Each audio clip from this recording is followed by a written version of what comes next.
Hey folks, Roland Martin here with Roland Martin Unfiltered, broadcasting live from Indianapolis, Indiana, where the Stewart Speaker Series, they have their State of Black Issues taking place. I'll be, I don't know if I'm moderating this panel, I'm sitting on it. I'm one of the two, but of course, joining us on the panel will be Reverend Al Sharpton, Susan Taylor, and also Michael Eric Dyson. And joining us right now is Reverend Sharpton. Reverend, good to see you. Good to be with you, Roland. There are a lot of things happening. First of all, one of the top things we were going to talk about on the show is what's happening in Georgia. We're seeing what's happening there in Missouri, what's happening with Native Americans in North Dakota as well. I mean, this is a consistent pattern of Republicans using voter suppression tactics. In fact, in this state, Greg Palast has reported hundreds of thousands of people who have been purged from the voting rolls in the past several years. Indiana has had the purging problem. North Dakota doing it to Native Americans. We've seen it in North Carolina. And of course, what Georgia's doing would make Jim Crow blush. This whole asinine thing of if an apostrophe is not there, if Tom says Thomas on his registration, all of these are ways to undermine our right to vote. It should not discourage us. It should make us more determined. And one of the things that we need to talk about is how we double up our efforts and come out in larger numbers to show that we cannot and will not be suppressed.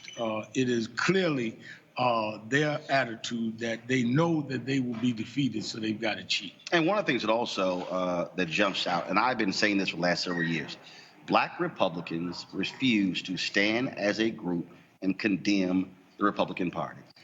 People will individually say on my show, this isn't right, it isn't fair, it's not just. And I've been saying, okay, I want to see why. I want to see a multitude of Black Republicans stand before the Republican National Committee in D.C. and say to the party, stop suppressing the votes of Black people. I think you're right. I think also that we've not seen Black Republicans stand up and say, what is our offer or counter agenda, rather than just attacking the Democrats or attacking civil rights leaders or attacking academicians. Because I remember when I was just coming into the movement as a kid, you had Black Republicans that had a Black agenda. Senator Edward Brooke, Massachusetts, of course. You elected in 68. Yeah. When Shirley Chisholm ran in 72, you had Arthur Fletcher in the Nixon administration who wrote affirmative action. Right. People don't understand affirmative action came from Undersecretary of Labor, a Black Republican, Arthur Fletcher. So where is the Black agenda, Black Republicans coming?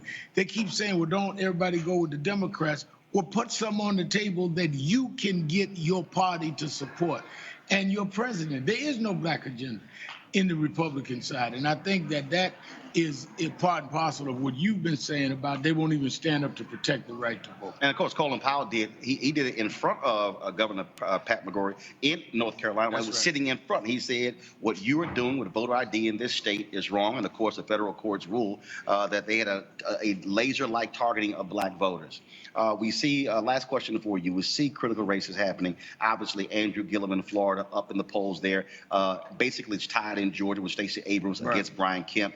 Ben Jealous is down big time to Larry Hogan in Maryland. And then, of course, we're seeing potentially you could have anywhere from 52 to 56 members of the Congressional Black Caucus, depending on what happens in November as well. And so from a Democratic Party standpoint, granted, it's getting ahead, but if Democrats take over the House, Black folks are going to make a strong case. It's time for a Black Speaker of the House. No doubt about it. It's time for a Black Speaker of the House. And let me say, we've not, I met with 100 ministers here today. One of the things I was saying is we've got to remember our history, and it's not even that distant history. We are acting like we can't elect 3 Black governors, and as you accurately said, 56 to 60 Black members of Congress, and have a Black Speaker. We just elected and reelected a Black president. I mean, do we forget our ability to move forward? The least we should be able to do is get 2 or 3 governors and 50 some odd congressmen after what we showed the world we could do with Obama in our lifetime. Unless you 3 years old, you was alive during that time. So we don't have to go back to Frederick Douglass. In our lifetime, we elected and reelected a Black president. The least we should do is be able to come in with some governors and a huge jump in Black caucus members. And let me say this, part of the problem is that voices have been cut off. for someone like you, Roland Martin, as the voice of Black America, not to have major outlets. They have not won the fight. They've cut off the ring. Right. And we need to also address how they've cut off our ability to communicate. In our meeting here today with the ministers, King Rowe was here. Used to be a radio announcer. There used to be over 300 Black-owned radio stations. Yep. Now we're down to under 60. There used to be 10 disc jockeys could make or break a record. Black, Frankie Crocker, Rodney Jones, where you knew Chicago and all. Now it's all controlled and prescribed. So they feel they can take a Kanye and do what they want, right? Because we can't undercut them and take them off the air because we don't even control our stations anymore. We've got to get the microphone back so we can mobilize our people. Well, I had a sister who of course, sent me a tweet yesterday. She said, but she says, but are you being blackballed? What's going on? I said, look, I'm not waiting for somebody else to do to create it. I said, we created this platform here. We did 8 million plus views last month. I'm going to keep building it. And so at the end of the day, we got to do the same thing other folks are doing, take advantage of technology and create our own. No, you've done that admirably, but it's still I agree. Right. Oh, I got you. And I'm saying you need to do both and. Yep. Because I think that, from when you were a youngster and all the way through the Chicago Defender, you paid the dues. And when I see them putting other people out there as commentators who don't even know what they're talking about and who are experts at reading rather than talking about people that have been in the trenches. I can't remember a major march in the last 35 years that I've been out here nationally that you were not there. So it is not that you're giving an opinion of an opinion that you read. Right. You were there. Right. Whether you agreed with us or was in the room. and we could have disagreements, but you were in the room and say, no, that ain't true about so and so, or that is true. But I think that cuts off our history because it's bigger than our personality. Absolutely. And I think that I wanted to say that. Wow, we are Roland Martin, unfiltered. I appreciate it, Reverend Sharpton. Thanks so much. All right, I appreciate it. See you in the panel in just a second. Right now, folks, we're going to welcome the longtime leader of Essence Magazine, Susan Taylor, of course, who is the founder of National Cares Mentoring Project. So, Susan, step on in here. Always good to see you. First and foremost, we had Latasha Brown on yesterday with Black Votes Matter.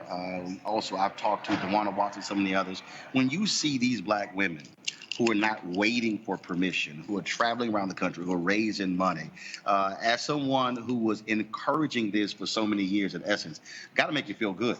More than that, I tell you, I'm jumping for joy. Black women have always had a voice, but those voices haven't always been heard. And that's really what Essence was created to do. And this is a moment when women, and particularly Black women, we have certainly come into the fullness of our power. And we know who we are. We're moving together with strategy, with purpose, and we are the tipping point of every election right now. So the challenge is really getting people to vote, in this midterm election, getting the millennials to come out, getting pastors to organize the congregations.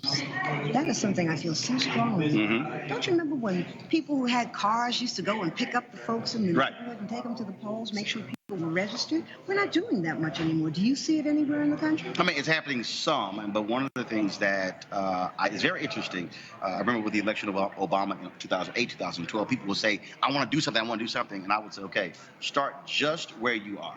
I said, if you're living in Charlotte, stop focusing on what's happening in Oakland. Focus exactly what's happening in your city. And I think, and this may sound basic, but most folks, the phrase, when you don't know, you don't know. I think a lot of people really want to do something, but they don't even understand the power that they have. Yes, taking your car and driving for people is just as important as sending a tweet. In fact, it's even more important. Because you've gotten them there. Right.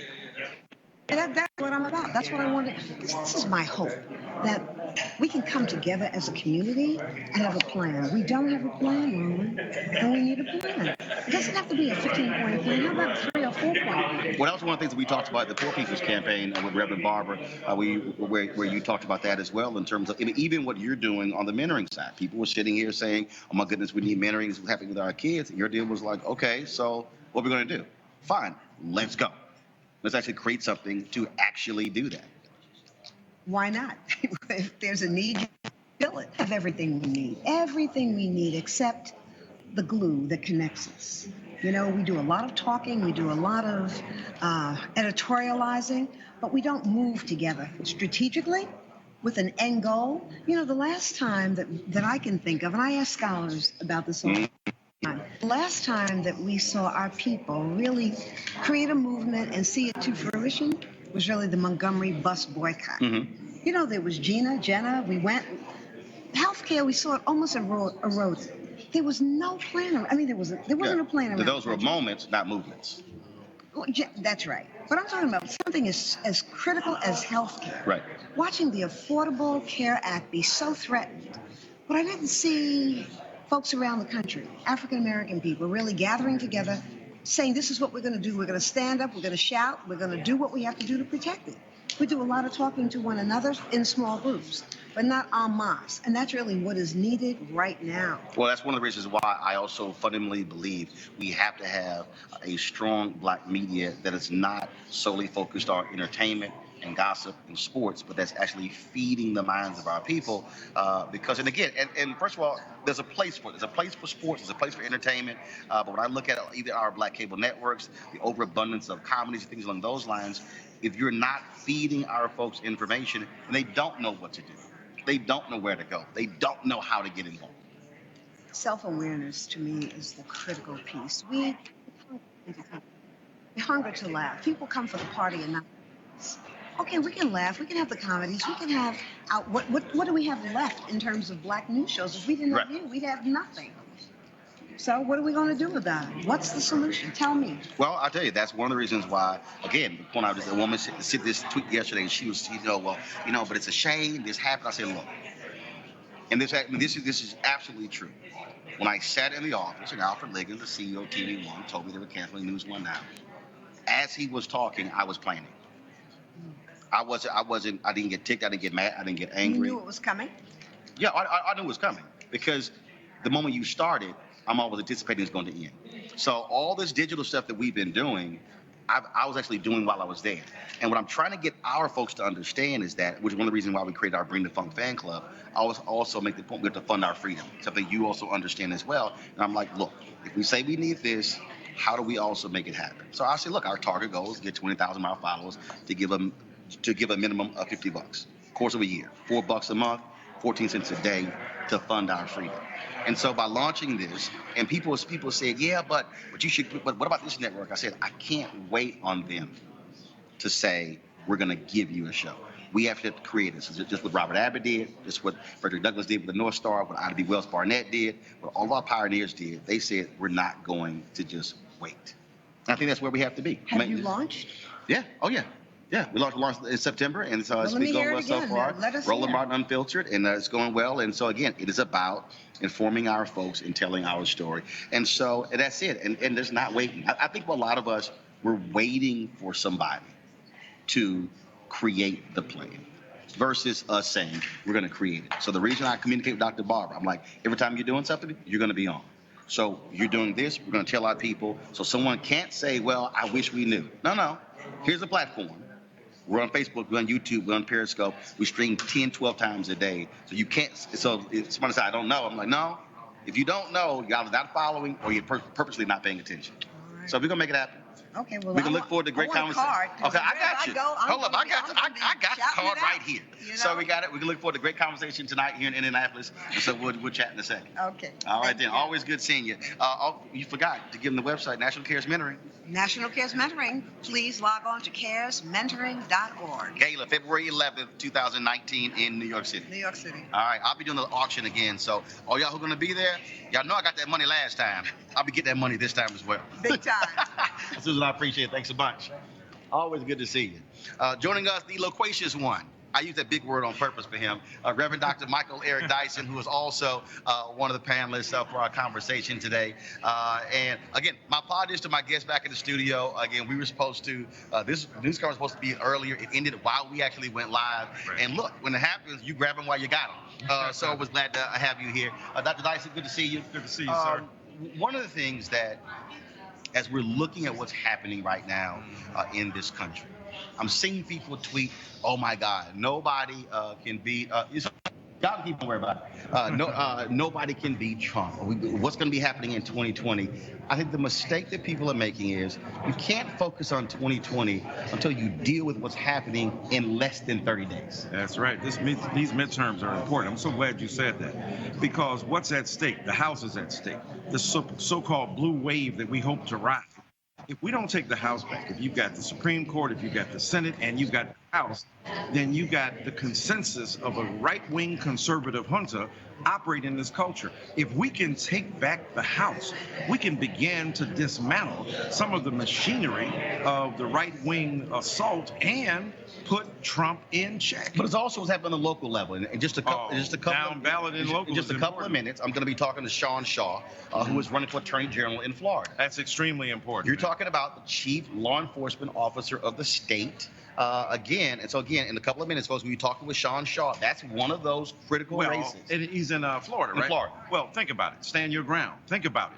Trayvon Martin. Think about what happens in Florida. The young man, his name escapes me, who was shot in the Jordan chest. Davis. Jordan Davis, but the other guy who was shot in the chest when he tried to protect his girlfriend. So the reality is that those down ballot issues are extremely important. And who determines whether or not cops are held to account? Prosecutors. They're on the local level. Local DAs. Look at what happened in Ferguson with Wesley Bell, and look what happened in Philadelphia, and look what happened in Chicago. Right. So to your point, it's extremely important. But if we don't get out there, we don't treat this like an important race, because one thing the right wing has done that other progressives haven't done, they've understood that when you vote for president, you ain't just voting for no president. You're voting for the Supreme Court. You're voting for who will shift the legal consensus over the next 25 years. And the federal judiciary, Trump is reshaping it right as we speak. All right, Dr. Dyson, we look forward to our conversation here in Indianapolis. All right, we're going to chat soon about your book on the show.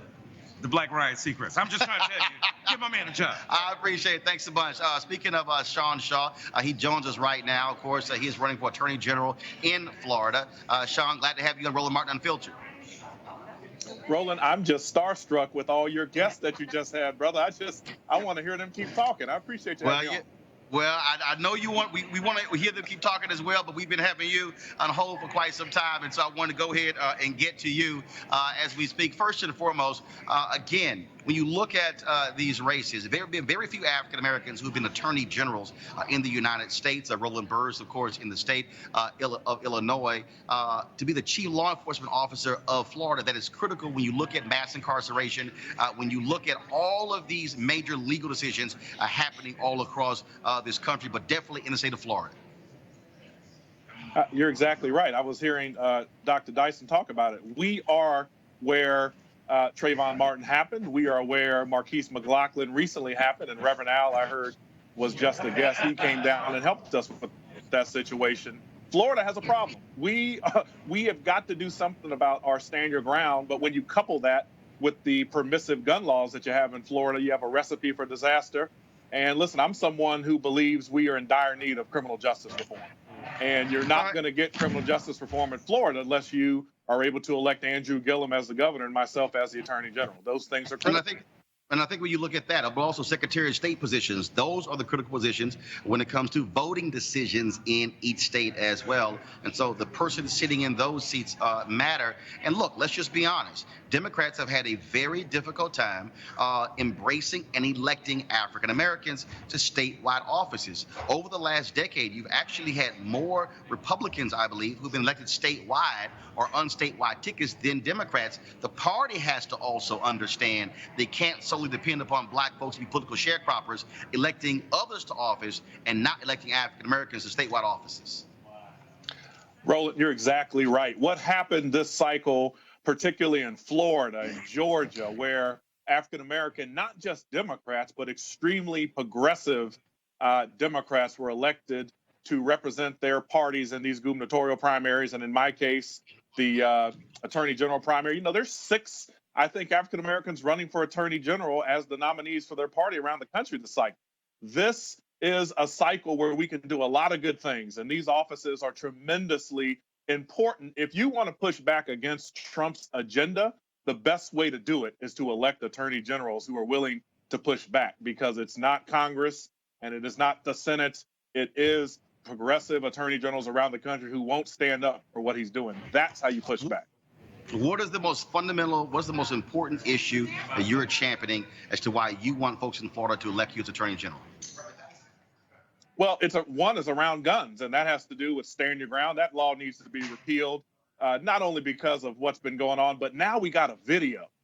And if your viewers and listeners have seen the video of Brother Marquise McLaughlin being gunned down in a parking lot here in Clearwater, Florida, when he was standing up for his family, and the person that did it didn't go to jail that night. He spent the night with his family when Brother Marquise's family watched him get gunned down. And that's the law of the state of Florida. That's not okay. It needs to be repealed. It needs to go away.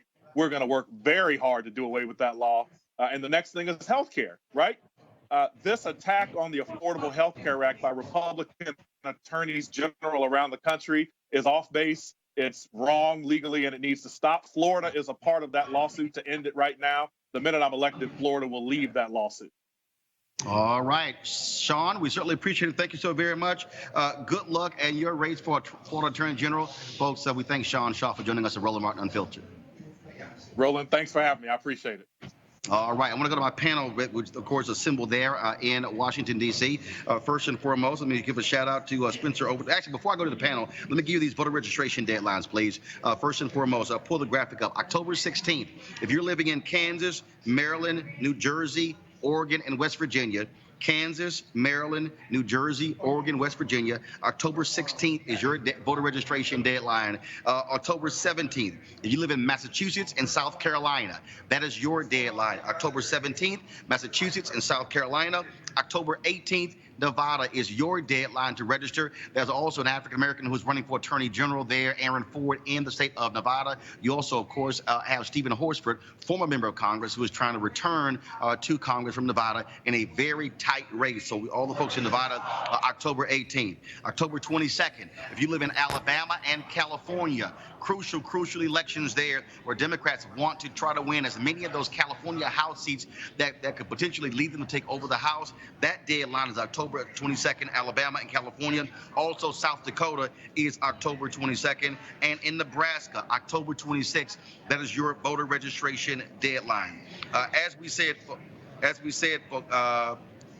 folks, lots of different things have been happening all across this country when it comes to voting. So much of the attention is focused on that. And what our goal, of course, is to make sure that you are registered and you are ready as well. Spencer Overton joins us. He's the president of the Joint Center for Political and Economic Studies. Jamal Simmons is the host of Hill.TV Live. And also Rena Shabarar is also joins us as well, political strategist. And say it again, I can't hear. Okay, got it. And also Rashad Robinson, of course, he's the president of Color of Change. Rena, I want to start with you. I made this point earlier to all the Black Republicans who've been on the show.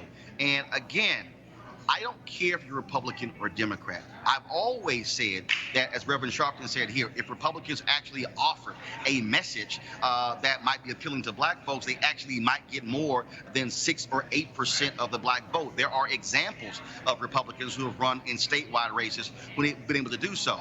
But I've made this point. As long as Republicans continue to suppress the vote and to play these games of keeping black folks and throwing up barriers, they are never going to get black folks to support them. So, Roland, I talk a lot with women about ideology, and I think this will answer the question where we're at right now. Modern era, let's talk about ideology and what I'm observing with black Republicans. I get a lot of mails from African-American Coalition's team. I get a lot of emails, I meant to say, not a lot of mails. But no, there's that too. Hold on, let me just go to the ideology. The problem is that black Republicans are lone foot soldiers in this fight. The ones that are all about MAGA, making America great again. They believe that minorities are winning under Trump. Like I said, I get emails from the RNC with that exact headline saying that minorities are winning under President Trump's policies.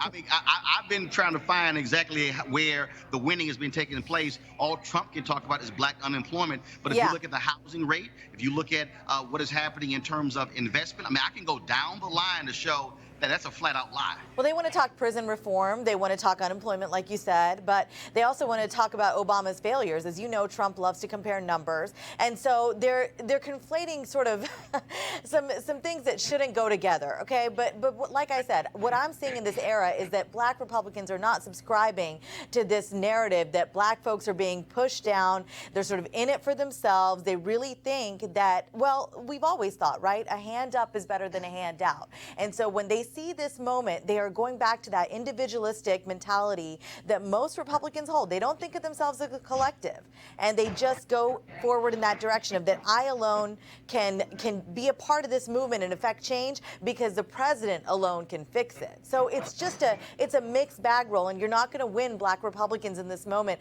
by getting them to think that we rise as people when we come together. They don't subscribe to that. It's an ideological difference. Yeah, there's a certain hypocrisy here in terms of these libertarians who are suspicious of government, and yet they would erect barriers to people casting the most fundamental liberty they have in terms of the right to vote. Right now in Georgia, we have the fox guarding the hen house in terms of Brian Kemp acting as Secretary of State, really holding hostage, 50,000 voter registration applications and ballots here.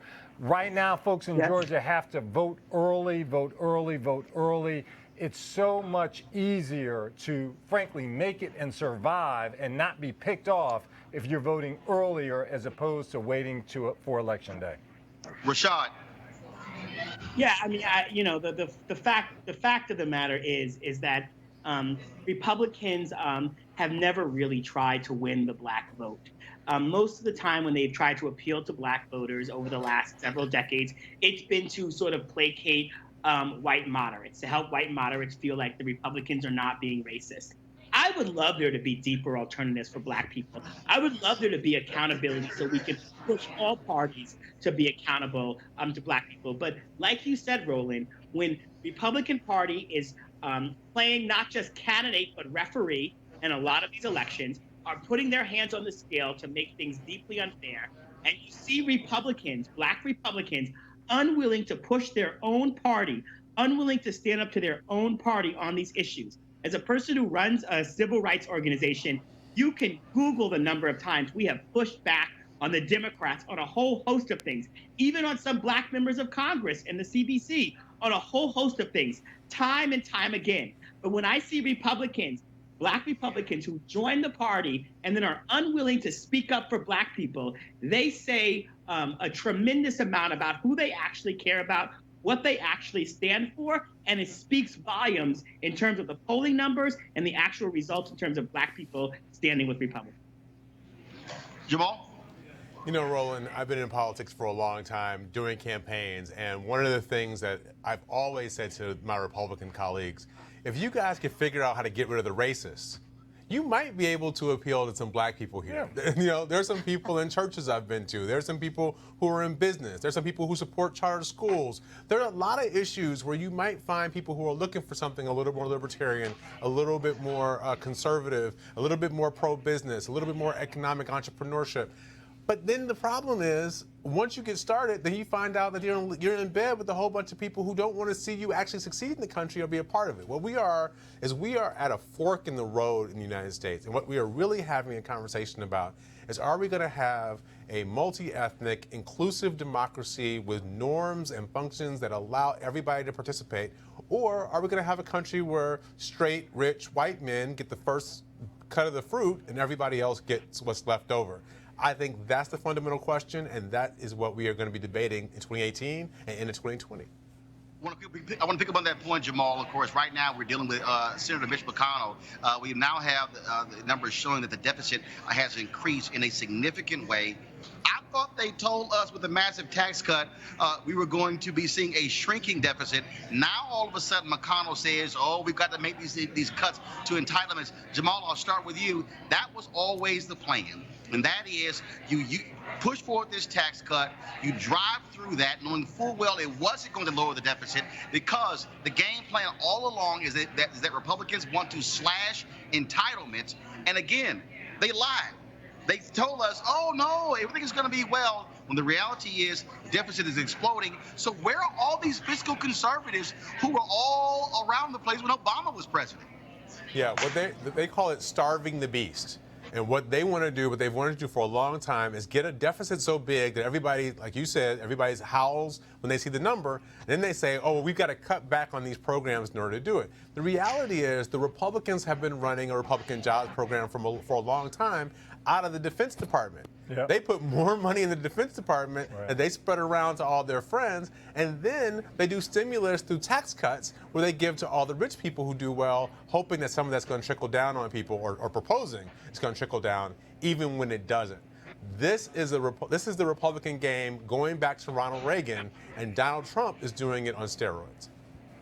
Rena, again, I get fiscal conservatives. Senator Bob Corker, I will not cast a ballot for this if it's going to raise the deficit.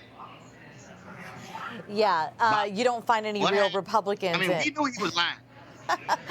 You don't find any real Republicans in the Senate anymore. And Corker, you know, he has the cover to do what's right. But the problem is big money has had such an influence on our politics. And I'm finding attitudes changing. I'm a fiscal conservative, but what has happened, and I'll agree with Jamal. I mean, that's a very good depiction of where we ended up where we are. You find some lone voices here and there, concerned, but they're libertarian sounding. They're Rand Paul. But again, going back to people like Corker who have the cover to do the right thing, they cannot, because there are cushy jobs waiting for them on K Street. And the influence of money has been so great in getting these people reelected that they're not sure whose interests they're beholden to anymore. And so what I'm finding in young Republicans is changing attitudes about Citizens United, about gerrymandering. And that's where my hope lies, Roland, is that, you know, eventually we're going to get to a position where we have realized that, and I was on Capitol Hill back in 2008, too big to fail? Come on. Where did we go wrong? Younger Republicans are going to start holding the older Republicans' feet to the fire and say, you were the reason why we ended up with this massive crisis. You should have let these big banks fail, but you didn't. And why we're where we're at is a series of unfortunate events, but bad missteps. And they go back to Clinton too, okay? Let's talk about some of those people that made some really bad decisions. Everybody needs housing. Come on. So there are a lot of bad actors here. Glass-Steagall Telecommunications Act, 1996, all of those different things. Spencer, this is the reality. Look, if Democrats do not take control of either the House or the Senate, you're going to see Republicans drive a stake through housing, through food stamps, through SNAP, through Medicaid, through the Affordable Care Act, through Social Security. They're going to be focused like a laser on pushing forward these entitlement cuts. And look, I'm all about having efficiency in our programs. But the reality is, in the last year, President Barack Obama, a study was done that showed that was $125 billion in waste in the Pentagon alone. What did Trump do? We're going to give you guys another $700 to $800 billion.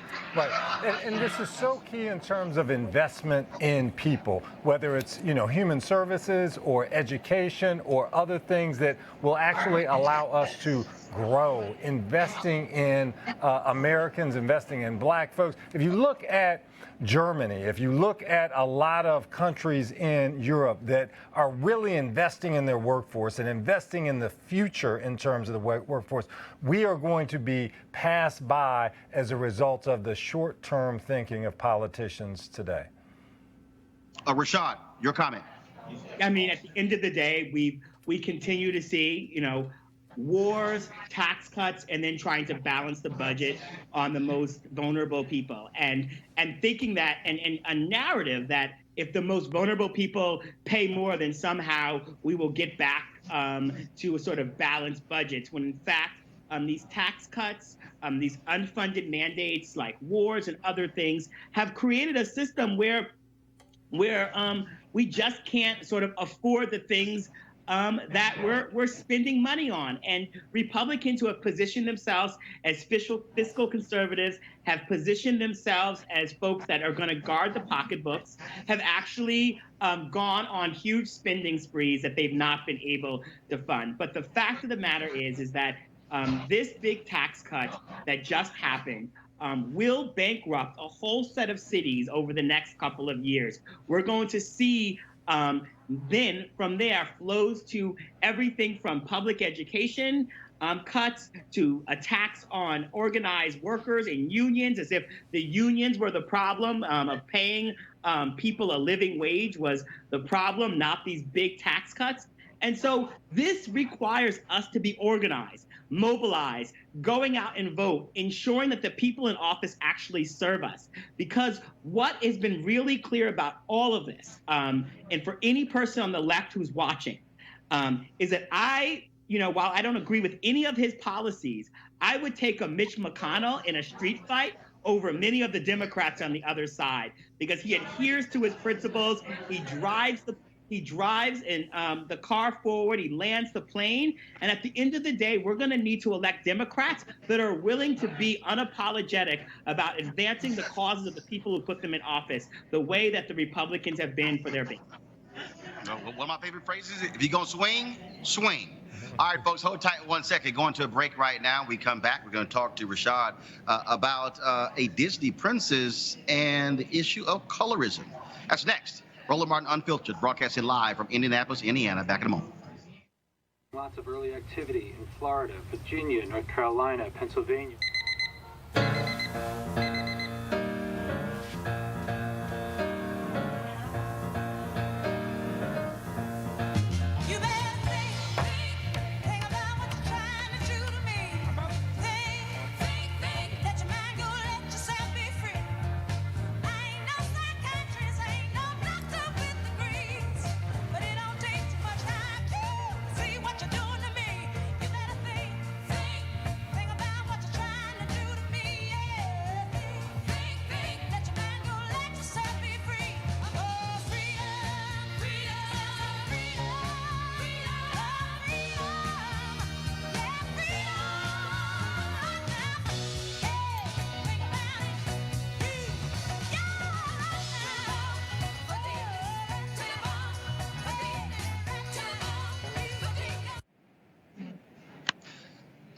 Folks, first and foremost, we want to thank all of our sponsors for the show, and I want to talk about right now with freeprints.com. You can get 1,000 4x6 photos for a very nominal fee by going to freeprints.com. You can actually print your photos directly from Instagram, Facebook, as well as other sources. And look, you pay a small shipping charge, but you have no subscriptions or commitments whatsoever. You can download freeprints.com app on Google Play or iTunes App Store to actually get it. And do me a favor. When they say, where did you, of course, find this out? Use the code Roland. Use the code Roland. They're the #1 rated photo printing app in the world with more than 100,000 5-star reviews. And so we certainly want to thank them for being one of our sponsors here with Roland Martin Unfiltered. So go to freeprints.com, and again, use the code Roland. All right, folks, images absolutely matter in our world. What you see and what you hear, it really is the greatest export of America, what we send out all across the world. And folks are excited about this new Disney character. Of course, Princess Tiana. Of course, you remember this was in 2009. Well, she returns into a new Disney movie, Wreck-It Ralph 2. But yet there are some fans who are saying there's a problem here. What the hell happened? How did Princess Tiana go from being a dark-skinned woman with dark hair to what looks like Rachel Dolezal? What's going on? Well, Color Change, they also saw this, and Rashad's folks have mobilized themselves to say, Disney, back up a bit. We got a problem. Rashad, anybody who sees this goes, these are two totally different characters. Why is this a big deal? Why does this matter, Rashad? Well, it matters for how kids see themselves. The images are so powerful, as you just said. But for young girls, young Black girls, young people of all races, to see Princess Tiana suddenly sort of change into a more sort of stereotypical Hollywood image that you see from the original image, which was so powerful and was so heralded, we reached out to Disney initially and really started beginning conversations. We walked through a lot of the research that we've seen on representations and images and how that impacts young people. And then we had a number of back and forth and then some face-to-face time with Disney. And I will give Disney credit because a mistake was made, but then they had to go through, when they made the decision to change Princess Tiana back to her original image, it was thousands upon thousands upon thousands of animator hours to go shot by shot, screen by screen in animation. A lot of money, they wouldn't actually say how much money, to actually fix it. And what this says to us, more broadly, is part of our larger work in Hollywood, is A, have the right people in the room in the first place. Right. Make sure that we are elevating and putting the right people in the room in the first place. 2, recognizing the power that images and we're happy that Disney did this, but part of the work we've been doing, whether it's the work we did with USC on looking at diversity in writers' rooms and the impact it has, or looking at right now we're doing a big report on crime procedures with USC and how the role of crime procedures in shaping how people see crime and how people see Black folks. Those are like the Law and Order type shows. All of this is incredibly important. And as you've made the point a number of times on your show, these are also jobs. This is an industry. And when people don't get those chances to move up, to advance, what that does for our community and a larger space. So we recognize this both as sort of like the economics of it all, but also the role that representation plays in shaping how we see ourselves and how the world sees us. There's written rules of policy, which we were just talking about, and there's the unwritten rules of culture. And all of those things matter, and that's why this work that we're doing, we have 3 staffers in Hollywood that concentrate on writers' rooms, on engaging with Disney and engaging with the other studios on a nonstop basis, working with influencers to give them talking points and messaging around voting and other issues. All of that is important for us reaching a new audience. I'm happy that Disney made this change. I'm happy that folks like my niece and other young girls who will go see this movie will see Princess Tiana represented, but I'm also happy about the conversation we're starting about the avenues that need to be opened up for more Black animators, for more Black executives, for more people in the room that will make sure that all this money isn't spent on the back end when people can be in the right positions on the front end. Rena, you're a woman of color. I ain't seen Snow White change from one movie to the next. So look, this whole thing for me is hard because growing up, I sort of in real life looked at Connie Chung, a woman that doesn't look anything like me, as an idol. And then when I looked at Disney characters, looked at Barbies, that was tough too. And now as a woman in her 30s, I understand that representation matters. People make mistakes. I think this was a huge mistake by Disney, but I also don't know that the fix had to happen like this. And I realize that sounds a bit controversial, but let it be. Let things be where they are, because people are always going to have a problem with something. And I think when we empower young girls to understand that the world doesn't look like us all the time, we become better disruptors. And so I will agree with Rashad and say that essentially the best thing would have been to have the people making the decisions be people of color, people who actually reflect what the U.S. population looks like. But you can't get there if we aren't in professions that allow us to take risks, right? Like, what young person of color, what Black person, what Asian person is going to end up in roles in Hollywood when traditionally we haven't been there? It's a slow walk there, and we can't just fix things and act like everything's okay with one switch of a complexion shade. It's going to take time, and we have to understand that harsh reality. That's where I'm at on this. It's mixed up. They took a brown-skinned, dark-skinned woman and made her light-skinned. And they did that, and they didn't have to do that to the character in between. It's an animated character. It's not like they hired a new actress, and it was an actress with a different shade. They actually physically changed the color of the skin. The history of colorism in this country, I'm not like landing this in some like ahistorical context. There's a history of colorism and what's beautiful and what's not beautiful.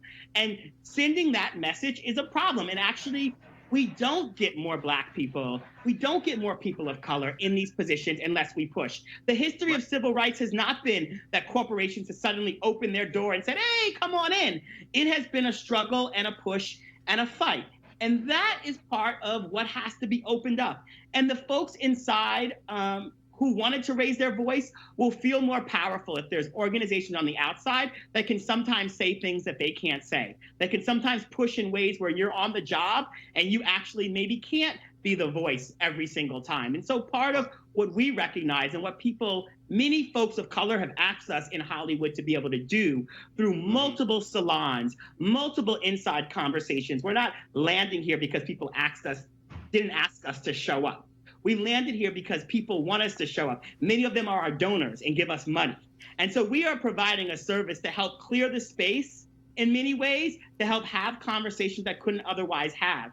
And I just don't think that we get there by sitting around and waiting around and hoping that major corporations somehow wake up and start portraying us fairly. I do think that we get there by being able to have inside conversations, being able to have outside conversations. And as I said, be able to say that Disney did the right thing here. And they should be given credit for doing the right thing after they heard from the community, being able to hold them up that this is the right thing. I don't need to take a victory lap on them. But what I do need to say is that other companies need to take heed, that these are problems that oftentimes happen when you don't have the type of representation in the room that needs to be there. No, I agree with the market pressure. It's got to be there. About 30 seconds, I got to go to my next topic. Go ahead, Rena.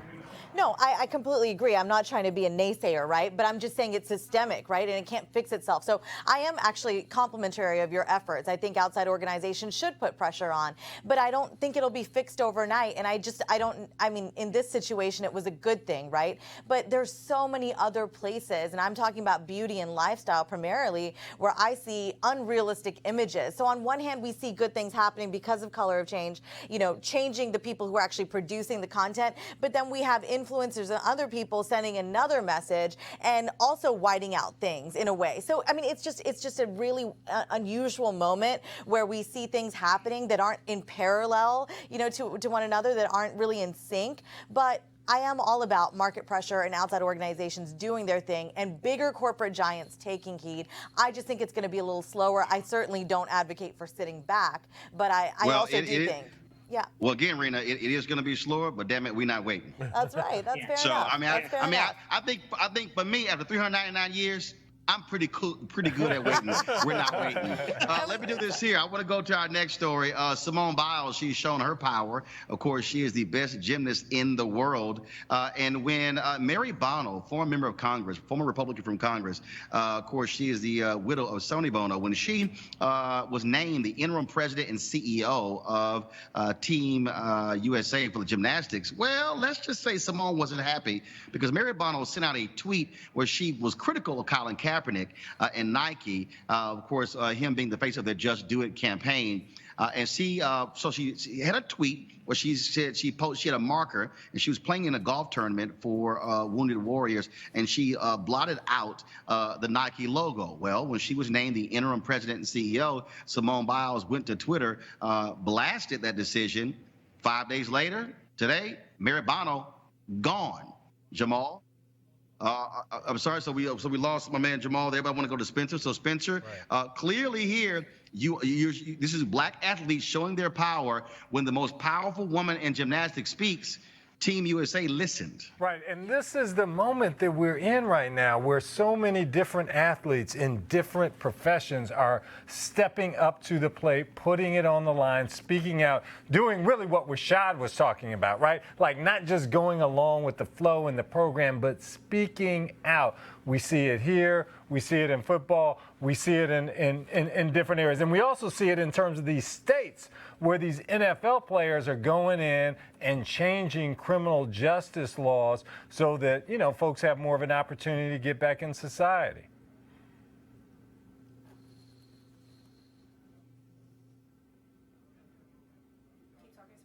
Sure. So I think that where we are right now is a space where we see athletes stepping up to the plate, and we now also need insiders. So we talk about electeds, folks who are in the Congressional Black Caucus, other places stepping up to the plate.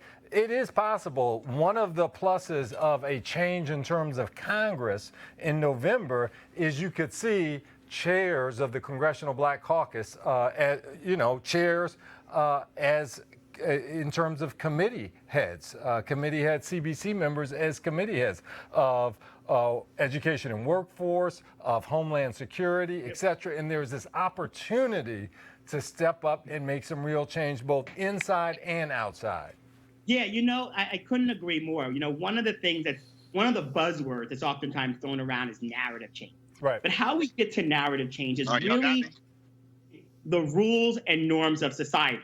And folks like, you know, Simone Biles, Colin Kaepernick, many of these athletes that have huge platforms get to, in some ways, their speaking out starts to change the rules and norms. When Mary Bono blacked out her Nike, you know, her Nike emblem on her golf shoes, and she thought she was making like a cute statement. She thought she was, you know, inside the right narrative, right? Right. Many people a year ago did not know how much the country would change because of what Colin Kaepernick, Eric Reed, and Malcolm Jenkins and so many of the athletes in the NFL did, and then along with NBA players and so many others standing up and speaking out. And so, you know, how quickly society and the politics around this has changed should be a reminder to anyone in power that when you put your hand on the scale of injustice and justice, on the side of injustice, when you put your hand on that scale, you could quickly find yourself on the wrong end of it. And to now have the biggest star in your sport, you are now in charge of the sport, the U.S. Area of the sport, to have the biggest athlete and one of the best to ever perform that sport in the history, tweeting about you because of something you did that you did not have to, you could have just kept your mouth shut. I hope that just sends a message to many powerful people about how society changes and whose side we should actually be on in these situations. All right, 1 second. We had a major power outage, but so I am back. But I want to go to this story here. I talked about crazy white women on yesterday. You know, the ones who are acting a fool as. Say it again. So we had the story yesterday, folks, about these crazy white women who keep calling the cops on black people. You remember the Puerto Rican guy who went after the brother who was a Lyft driver? Y'all may have missed that video. Press play. His night a living hell. You picked the right one, because I work very good, buddy. You picked the right one. Yo, boo, tell me why I'm in a lift and the nigga fucking pulled over. He pulled over, hold on. The nigga's recording me without my consent because the lift, because I asked for music and he's recording me. Look, he's recording me. So you can see. No. He stopped because he assumed because all I asked for was music that he got mad. I am, but we're waiting for the police because this faggot charged me.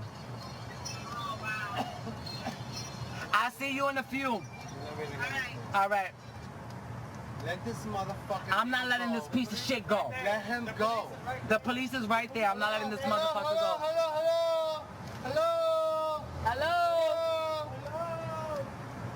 I'm not letting this piece of shit go. I'm American. Hello. These motherfuckers don't want to stop because, oh my God. Hello. Let this motherfucking nigga go. I'm not letting him go. Let him go. Could I say one thing?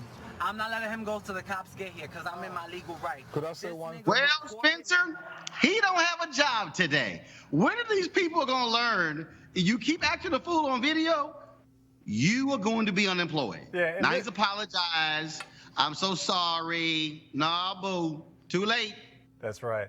And this just shows the power of technology in terms of changing race and really capturing race and what is there, you know, from another person of color here acting this way to this brother. That just the power of technology here. And getting back to this notion of athletes, though, I just wanted to go back.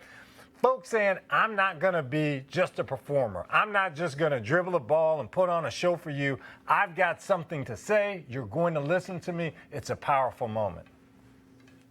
Rena, again, crazy white women losing their mind, calling the cops. Now you got this crazy Puerto Rican. Now he don't have a job. And I'm telling you, all these people, I don't quite understand how they somehow think that people are going to accept bad behavior.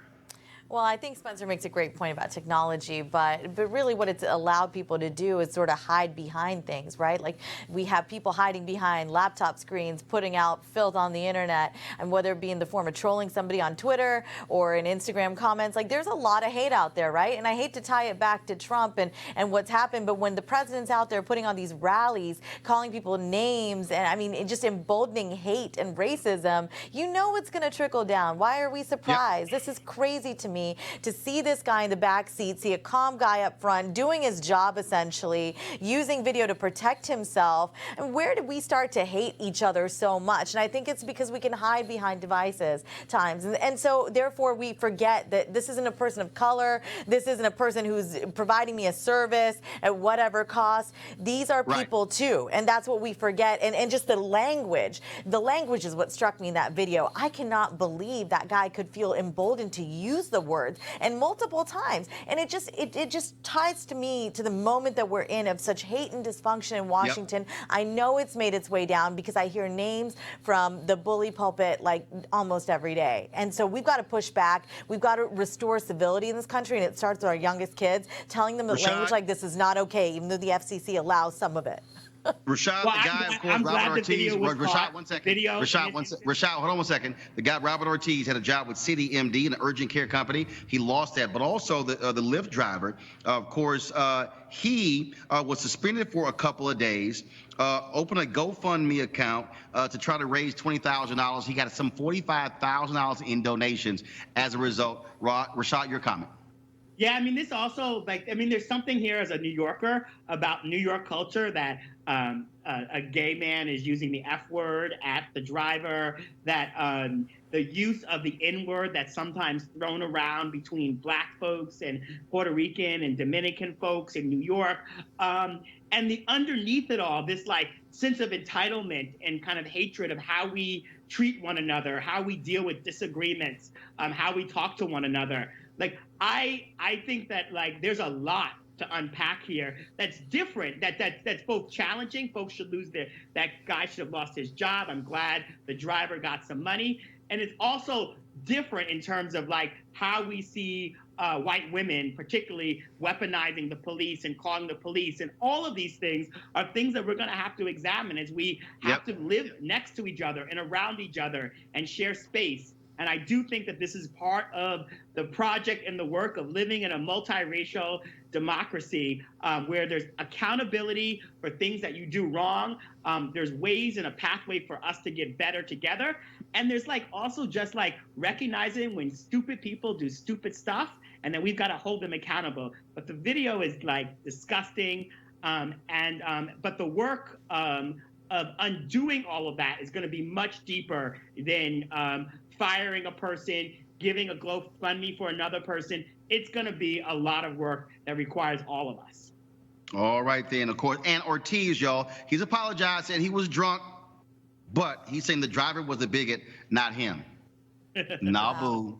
We got you on tape, boo. You the bigot, and now you don't have a job. Maybe you can call Donald. Also, Roland, an openly gay Puerto Rican Trump supporter, like, wow. I mean, like hey. What? It's a lot. Well, maybe Trump can get him a job because he needs one right now. All right, folks, we do, of course, we have lost one of our hidden figures, Ray Montague, the trailblazing Black woman from Arkansas, who revolutionized the way U.S. Navy ships are designed, has died. She was 83 years old. Montague created the first computer-generated rough drafts of U.S. naval ships specifications. Her development allowed the Navy to decrease the time it took to create a ship's draft design from years to hours. Montague was also inducted into the Arkansas Women's Hall of Fame and awarded the Meritorious Civilian Service Award by the Navy. And again, in 2016, she became widely recognized after the release of the movie Hidden Figures. Again, certainly prayers go out to the family of Ray Montague as well. All right, folks, I've got to go. I'm here in Indianapolis for for the Stewart Speakers Lecture Series with Reverend Al Sharpton, Susan Taylor, as well as Reverend Dr. Michael Eric Dyson. We're talking about what the state of Black America. And so I got to pop on over there and moderate this conversation. Do not forget, tomorrow I will be live in Memphis from the National Civil Rights Museum Freedom Awards taking place there as well. I'll be on the red carpet, so I'll be coming to you live there tomorrow as well. And then don't forget the great debate between me and Jason Whitlock of Fox Sports 1 taking place on Thursday live from Los Angeles. And so we've got a very busy week. Don't forget to share this video with all of your followers on Facebook, YouTube, and Periscope as well. So we look forward to you doing that. And be sure to support Roland Martin Unfiltered by going to RolandMartinUnfiltered.com to join our Bring the Funk fan club. Lots of thanks to Rena, Rashad, Spencer, as well as Jamal Simmons. And thank you to all of our guests. And don't forget, Sean Shaw, running for Florida Attorney General. Thank you for joining us as well. All right, folks, y'all have an absolutely great day. Got to go. Holla!